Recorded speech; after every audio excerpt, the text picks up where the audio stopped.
Nimusagongere mumenye Uwiteka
naho nanyura mu gicucu cy'urupfu sinzatinya ikibi ndi kumwe nawe niyo mpamvu nzagukurikira iminsi yose y'ubuzima bwanjye naho nanyura mu gicucu cy'urupfu sinzatinya ikibi ndi kumwe niyo mpamvu nzagukurikira mami w'abami we iminsi yose y'ubuzima bwacu naho nanyura aho sinzatinya ikibi ndi kumwe nawe naho nanyura aho sinzatinya ikibi ndi kumwe nawe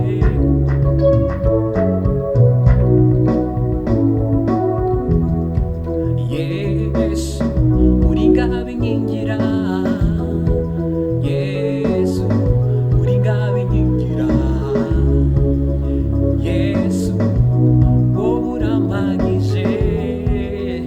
Yesu wowe urampagije Yesu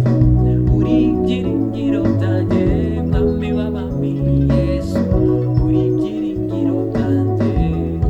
mwami Yesu uri ngabe nkingira Yesu uri ngabe nkingira mwami w'abami we wowe urampagije Yesu wowe urampagije mwami w'abami we uri ibyiringiro byanjye Yesu uri ibyiringiro byanjye mwami Yesu wowe urampagije Yesu wowe urampagije mwami w'abami we uri ngabe nkingira Yesu uri ngabe nkingira mwami w'abami we uri ibyiringiro byanjye Yesu uri ibyiringiro byanjye niyo mpamvu nzagukurikira iminsi yose y'ubuzima bwanjye naho nanyura aho sinzatinya ikibi ndi kumwe nawe niyo mpamvu nzagukurikira iminsi yose y'ubuzima bwanjye naho nanyura mu gicucu cy'urupfu sinzatinya ikibi ndi kumwe nawe naho nanyura mu gicucu cy'urupfu sinzatinya ikibi ndi kumwe nawe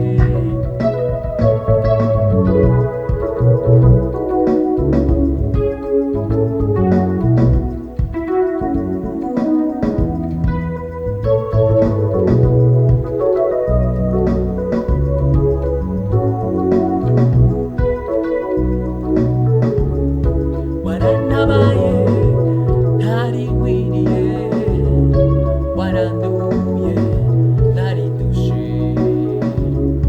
waramboye ntari mboswe n'iby'iyi si Yesu we nagushima waranabaye ntari nkwiriye waranduye ntari ndushe cyane waramboye ntari mboswe n'iby'iyi si Yesu we nagushima waranabaye ntari nkwiriye habe namba waranduye ntari ndushe twari mu isaha y'ibyaha dukura mu Yesu ushimwe waramboye ntari